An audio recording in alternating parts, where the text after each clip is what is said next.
Price Lord. கர்த்தருக்கு ஸ்தோத்திரம். தேவனுக்கு மகிமையாக. தேவனுடைய பிள்ளைகளே, இந்த நாளில் கூட கர்த்தருடைய வார்த்தைகளில் நம்ம கடந்து போகிறோம். ஒவ்வொரு நாளும் ஒரு வார்த்தையை நம்ம கேட்டுக்கொண்டிருக்கோம். தேவனுடைய வார்த்தைக்குள்ளே நம்ம கடந்து போகும்போது அந்த வார்த்தையில் கர்த்தர் எனக்கு என்ன சொல்ல விரும்புகிறார், இந்த நாளில் எனக்கு என்ன போதிக்கிறார் என்பதை முதலாவது அறிந்து கொள்ளுங்க. ஏதோ பைபிள் எடுத்து நான் படிக்கிறேன், ஏதோ காரியங்களை புரிஞ்சுக்கிறேன், சரி மூடி வச்சுட்டு போவோம் அப்படின்னு இருக்கக்கூடாதுங்க. இந்த வார்த்தைக்குள்ளே அது ஜீவனுள்ள வார்த்தை என் கூட பேசுமே, அந்த வார்த்தை எனக்கு என்ன சொல்லுது என்பதை நீங்கள் அறிந்து கொள்ள வேண்டும், புரிந்து கொள்ள வேண்டும். இந்த அறிந்து கொள்ளுகிற ஒரு காரியங்கள் தான் ஒரு மனிதனுடைய வாழ்க்கையை உயர்த்தும், கனத்துக்குள்ளாக மாறும். வேதத்தில் பார்த்தீங்கன்னா எபேசியர் 4:14 பாருங்க. நாம் இனி குழந்தைகளாய் இராமல் மனுஷருடைய சூதும் வஞ்சகத்திற்கு ஏதுவான தந்திரமுள்ள போதகமாகிய பலவித காற்றினாலே அலைகளைப் போல அடிபட்டு அலைகிறவர்களாய் இராமல். கவனிங்க, இன்னைக்கு வசனம் அழகா சொல்லுது, நாம் இனி குழந்தைகளா இருக்கக்கூடாது. ஒரு மனிதன் வளர்ச்சி அடைந்தவனாய் மாற வேண்டும் என்று தேவன் விரும்புகிறார். இன்றைக்கு ஒரு தகப்பனும் தாயும் ஒரு பிள்ளையை பெற்றெடுத்து அந்த பிள்ளைய ஒரு மூலில் போட்டுருக்க மாட்டாங்க. ஒவ்வொரு நேரமும் அந்த பிள்ளைக்கு வேண்டியதை கொடுப்பாங்க, சத்துள்ள ஆகாரத்தை கொடுப்பார். அந்த சத்துள்ள ஆகாரத்தை கொடுத்து அந்த பிள்ளைகள் வளர வேண்டும், வளர வேண்டும், வளர வேண்டும், வளர வேண்டும். அதை பார்க்கும்போது என்னம்மா சாப்பாடு கொடுக்குற பிள்ளைக்கு, அம்மா நல்லா இதை கொடுமா அதை கொடுமா, ஏன்னா அந்த பிள்ளைகள் வளர வேண்டும். ஒரு சில பிள்ளைகள் சின்ன பிள்ளை இருக்கும், நல்லா கனமா அப்படி வாட்டம் சாட்டமாக இருப்பாங்க, அது வளர்ச்சி அடைந்திருக்கும், அவங்களுக்கே சந்தோஷமா இருக்கும், அந்த பிள்ளைகள் அப்படி வளர்ந்து இருக்கிறாங்க, நாங்கள் அப்படி இருக்கிறோம்னு சொல்லிட்டு. தேவ பிள்ளைகளே, நாம் இன்றைக்கு என்ன பண்ண வேண்டும் சொன்னால் அப்படி வளர்ச்சி அடைய வேண்டும் என்று வேதம் நம்ம கற்று. நாம் என்ன பண்ணக்கூடாது, குழந்தைகளாக இருக்கக்கூடாது என்று வேதம் சொல்லுது. இன்னைக்கு நிறைய பேர் சபையில் எப்படி இருக்காங்கன்னா குழந்தைகளா இருக்காங்க.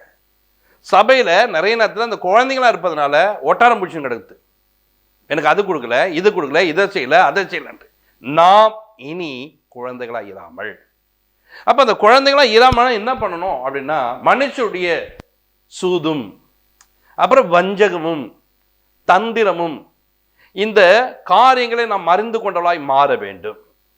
இப்படியாப்பட்ட மனிதனுக்கு நாம் தப்பித்தலாய், ஏன்னா இப்படியாப்பட்ட போதகம் நம்முடைய வாழ்க்கையில் இருக்கக்கூடாது. அங்க பாருங்க, மனுஷனுடைய சூதும் வஞ்சகமும், கவனிங்க, தந்திரமான போதனைகள், இப்படியாப்பட்ட காரியங்கள் உன் வாழ்க்கையில் வருமானால், இப்படியாப்பட்ட காரியங்கள்னா நீ காற்றினால் அடிப்பட்ட அலைகளுக்கு ஒப்பாயிருக்கான். இன்னைக்கு நிறைய பேருங்க அந்த காற்றில் அடிக்கப்பட்ட ஒரு அலை இப்படியே வந்து வந்து வந்து வந்து வந்து போகும், அது உள்ள போகாது. ஏன் இப்படி மாறுறான், ஏன் இப்படிப்பட்ட மாற்றங்கள்? இன்றைக்கு பாருங்க, 10 வருஷத்துக்கு முன்னாடி ரட்சிக்கப்பட்ட ஒரு மனுஷன், 20 வருஷத்துக்கு முன்னாடி ரட்சிக்கப்பட்ட மனுஷன், இந்த மனுஷன் இன்னைக்கும் குழந்தையா தான் உட்காந்துப்பான். பாட்டு தெரியுமா? தெரியாதுங்க. வசனம் தெரியுமா? தெரியாதுங்க. ஜபம் தெரியுமா? தெரியாதுங்க. என்னங்க குழந்தையாவே இருக்கிறீங்களா? ஆனா இவர் பாருங்க, கொஞ்சம் பெரியவனா கூடாது, போற வார்த்தைலாம் பார்க்க ஆரம்பிச்சிடுவார். கொஞ்சம் பெருசாக கூடாது, ஏம்மா திருமணம் பண்ணி, இல்லைன்னா நான் திருமணம் பண்ணுறேன். இதிலெல்லாம் உஷாராக இருக்கிற நீங்க, இதிலெல்லாம் பெரியவனா மாற்ற, இதிலெல்லாம் குடும்பத்தை நடத்த தெரிஞ்ச உங்களுக்கு ஆவிக்குரிய வாழ்க்கையிலே நீங்கள் வளர்ச்சி அடைந்தவளாய் மாற வேண்டும். அந்த வளர்ச்சி ரொம்ப முக்கியம்.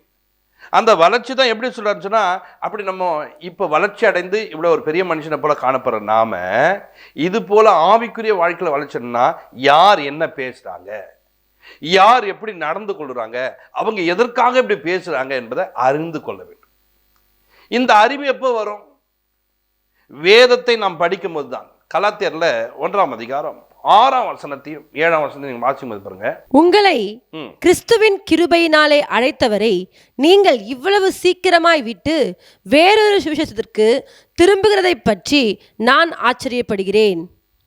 கவனிங்க, உங்களை கிறிஸ்துவுக்குள்ள என்ன பண்றாரு, அழைத்திருக்கிறார். இந்த அழைக்கப்பட்ட ஒரு கிருபைக்குள்ள ஒரு மனிதன் நிலைத்து இருக்க வேண்டும். வேற ஏதாச்சும் ஒன்று சொல்லுதுன்னு சொன்னா, இத்தனை வருடம் சபைக்கு போயிருக்கிற, கர்த்தர் என்ன சொல்லியிருக்கார் என்பதை அறியாம இருக்கிற. யாருன்னா எங்க அக்கா சொல்லிட்டாங்க, இப்போ நான் சர்ச்சைக்கு போகக்கூடாது, எங்க அம்மா சொல்லிட்டாங்க நான் இதை பண்ணக்கூடாது, வேறொரு காரியங்கள் வரும்போது நீ அதை பின்பற்றி போகும்போது உங்கள் வாழ்க்கை வீணாய் போயிடும். ஒரு மக சபைக்கு வந்தாங்க. அந்த மக எங்க ஊர்ல இப்போ நாங்க நடத்துகிற சபையாண்ட வந்துட்டாங்க. இப்போ அவ்வளோ டிஸ்டன்ஸ் சொல்ல பார்த்து, இன்னமும் இங்கே இருக்கிற அப்படின்னா, வாமா நம்ம சர்ச்சை இங்கே தம்மா இருக்கு, வாமன் கூப்பிட்டு பண்ண அந்த பிள்ளை வந்துச்சு. தொடர்ச்சி ஆலயத்துக்கு ஆண்டவர் மேலே பற்றுதலாக இருந்து தேவனை தேடக்கூடிய பிள்ளைங்க. இப்போ இந்துவில் திருமணம் பண்ணி அவங்கள கூட்டின்னு அவங்க கூட வச்சு சபையில் வந்துட்டுருக்காங்க. வரும்போது ஒரு 2-3 வாரம் வந்தாங்க. அந்த பிள்ளைகள் நல்லா பக்தியாக இருக்காங்க. 1 மாதம் வராங்க, பக்தியாக இருக்கிறாங்க. நடுவில் பாருங்க, அந்த பையனுடைய அத்தை, டை என்னடா அங்கெல்லாம் கூட்டு போற, அங்கெல்லாம் போகக்கூடாதுடா சொன்ன உடனே தேவனை தேட மாத்துட்டான், தேவனை தேடுவதை விட்டுட்டான்.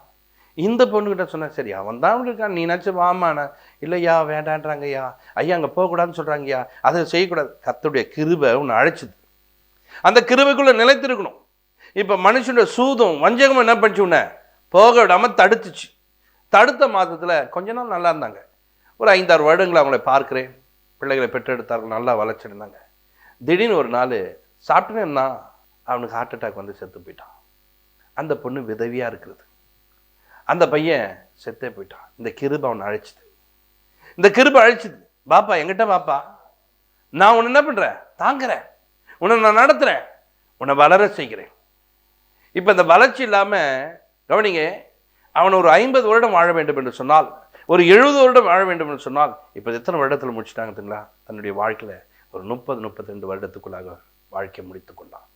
காரணம் என்ன தெரியுமா? இன்னைக்கு அநேக மனிதனுடைய வாழ்க்கையை வளர்ச்சி அடையாமல் போவதனால அதனுடைய காரியங்கள் இல்லாமல் போகுது. இன்றைக்கு தேவ பிள்ளைகளே, யாருன்னா என்ன பேசுறாங்க, யாருன்னா என்ன சொல்றாங்கன்னு சொல்லிட்டு அவங்க சொல்வதை தன் மனதில் வைத்துக்கொண்டு இந்த கிருபையை விட்டு விலகிற ஜனமாய் இருக்கக்கூடாது. இந்த கிருபை விட்டு நீ போவே என்று சொன்னால் உன் வாழ்க்கை குறைபட ஆரம்பிச்சிடும். தகப்பன் சொல்லுகிறான் தன் பிள்ளையை பார்த்து, என் கூட இருப்பா அப்படின்னு. இல்லப்பா என் சொத்தை பிரிப்பா, நான் போறேன்பா. போனவன் என்ன நான் பாருங்க, அந்த கிருபையிலிருந்து போனவன் அந்த கிருபையை விட்டு தகப்பனை விட்டு போகும்போது எல்லாவற்றையும் இழந்தவனாய் மாறுகிறான், வெறுமையானவன். இப்ப குழந்தைகள் என்ன இருக்கும், குழந்தைகள் ஒண்ணுமே இருக்காது. இவன் அந்த கிருபை விட்டு போனா இவன் எப்படி மாட்டான் பாருங்க, குழந்தைகளை போல இருக்காத. குழந்தைங்க போச்சுன்னு பேசுங்க, அப்படியே எடுத்துன்னு போவோம், எல்லாமே வெறுமையா வந்து நிற்கும்.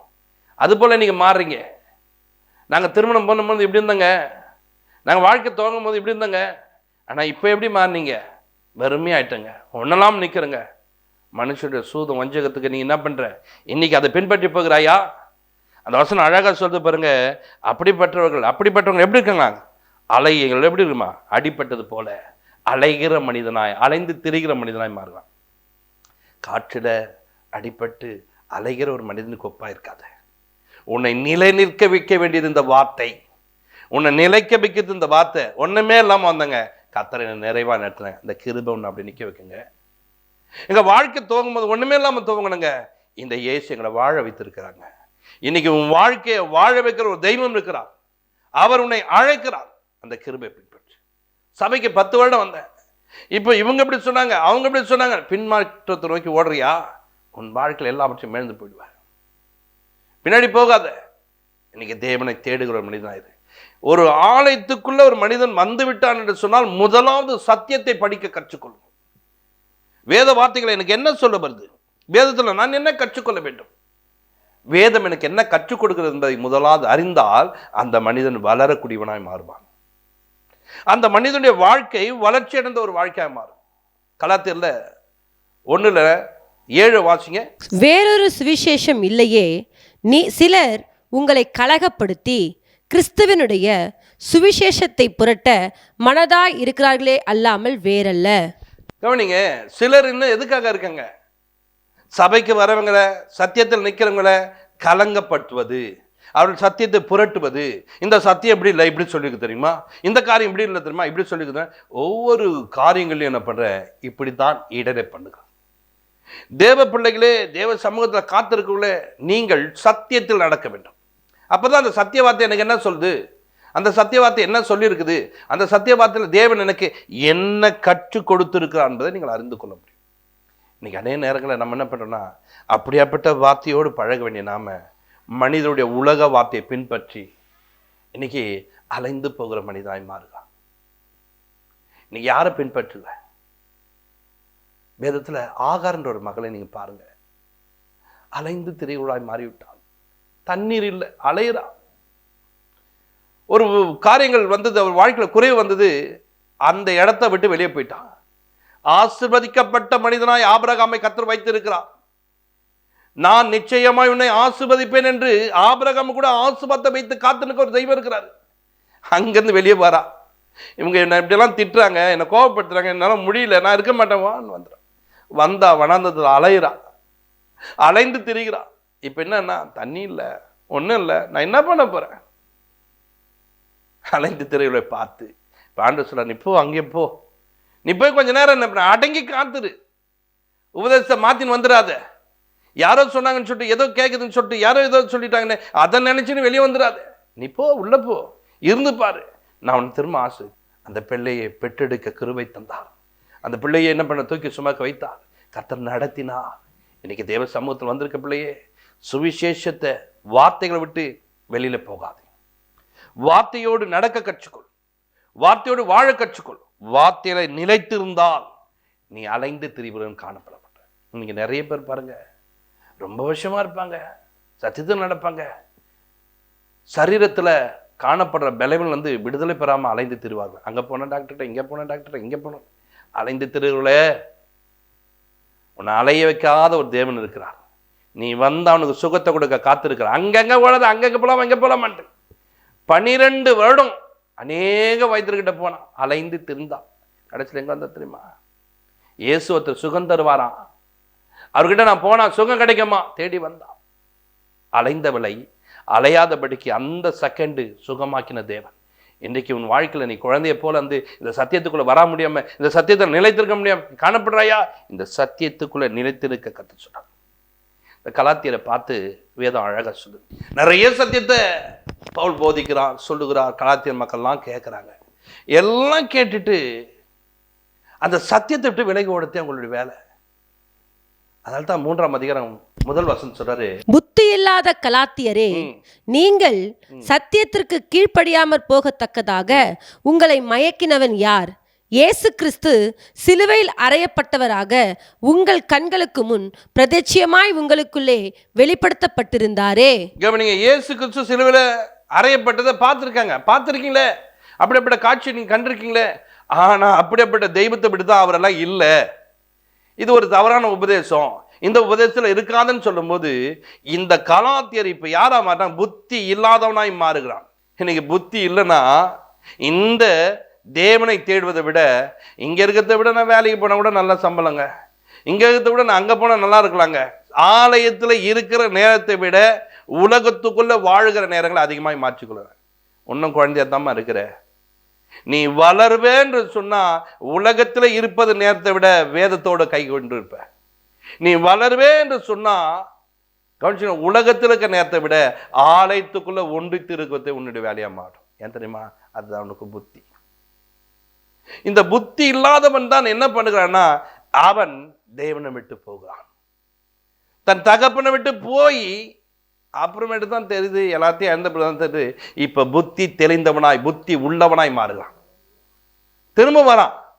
அலைந்து திரிந்தவனை, சாப்பாட்டுக்கு வழி இல்லாதவனை, இந்த அலையிறவனை இப்ப என்ன பண்ண தெரியுமா? அலையாதபடிக்கு அவனுக்கு வேண்டியதை கொடுத்துக்கிறாங்க. இந்த புத்தி இல்லாதவளை நீங்கள் நடக்காதீங்க, இந்த புத்தி இல்லாதவளை வாழாதீங்க. 10 பேர் கண்ணிங்க, அதுல 5 பேர் எடுத்துக்கொள்ளப்படுறாங்க, 5 பேர் கைவிடப்படுறாங்க. காரணம் ஏன் தெரியுமா? புத்தி இல்லாமல். இன்றைக்கு நீங்கள் புத்தி இல்லாதவளா இருக்கக்கூடாது. நிறைய நேரத்தில் நான் என்ன செய்கிறேன், நான் எப்படி செய்கிறேன், இவனை குறித்து சொல்றாரு. புத்தி இல்லாத கலாத்தியரே, புத்தி இல்லையா உனக்கு? நீ கேட்ட சத்தியம் உனக்கு புரியலையா? நீ இவ்வளவு நாள் நடந்து வந்த ஒரு தேவன் உன்னை எங்க போனார்? உன்னை நடத்தின தேவன் எங்க போனார்? உனக்கு ஒரு தெய்வம் இருந்தாரே, உனக்கு சுகம் கொடுத்து அழைத்தாரே, உன்னை ஆசுவத்தாரே, அவர் எங்க போனாரு? இன்னைக்கு ஆண்டவர் உன் கூட தான் இருக்கிறாரு. அவர் உன்னை பார்த்தா பேசுறாரு. இன்னைக்கு தேவன் உன்னை நடத்தணுமா? இன்னைக்கு ஆண்டு கூட சொல்லு, அன்ற இந்த சத்தியத்தில் நினைப்பேன். என்னை யாரோ இடர பண்ணிட்டாங்க பார்த்தீங்களா, அவங்களுக்கு நான் முக்கியத்துவம் கொடுத்து என் கணவனோ என் பிள்ளைகளோ எனக்கு உண்டான வச்சுட மனைவியோ அவங்க சொன்னதுனால ஆலயத்துக்கு போகாமல் இப்படி உட்காந்துட்டேன், என் வாழ்க்கையோட கெட்டு போயிடுச்சேன்றது. இன்னைக்கு நான் உங்ககிட்ட வரம்பா, எனக்கு உதவி செய்யுங்கப்பா, உங்கள் வார்த்தையை நான் பிடித்துக்கொள்ளன்னு சொல்லிட்டு நின்றுப்பாரு. கர்த்தர் உன்னை வழிநடத்த வல்லவராக்கா. ஜெபிப்போம். பரலோக பிதாவே, இன்றைக்கும் வளர்ச்சி அடையாமல் ஒரு குழந்தைகளை போல தன் வாழ்க்கை ஜீவித்தை மாற்றிக்கொண்டு அநேகர் சொன்ன உபதேசத்தினால தேவனை விட்டு பிரிந்து போன ஒருவருக்காக ஜெபிக்கிறேன். அவள் திரும்பவும் தேவனிடத்துல வந்து நம்முடைய வார்த்தையை பிடித்து கொண்டு, இந்த வார்த்தை என்னை வாழ வைத்த வார்த்தை, இந்த வார்த்தை எனக்கு நன்மை செய்த வார்த்தை, இந்த வார்த்தை எனக்கு அற்புதம் செய்கிற வார்த்தைன்னு சொல்லிட்டு நம்முடைய வார்த்தையை பற்றி கொண்டு வேதத்தை வாசிக்கக்கூடிய பிள்ளைகளை கர்த்தர் நடத்துங்க. வேதத்தை ஒவ்வொரு நாளும் தியானித்து, இந்த வேதத்தை தியானிக்கிறவனுடைய வாழ்க்கையில் ஆண்டவரே அப்பா, இரவும் பகலும் தியானிச்சா அவன் பாக்கியவான்னு சொல்லுதுப்பா, அவன் செய்வதெல்லாம் வாய்க்கும்னு சொல்லுதுப்பா. அப்படி இவர்கள் வாய்க்கும்படிக்கு தேவன் நடத்தும் ஆசிரியர் தேவை சந்தியும். ஏசு கிறிஸ்துவ ஜெபத்திற்கு நல்ல பிதாவே. ஆமென். God bless you.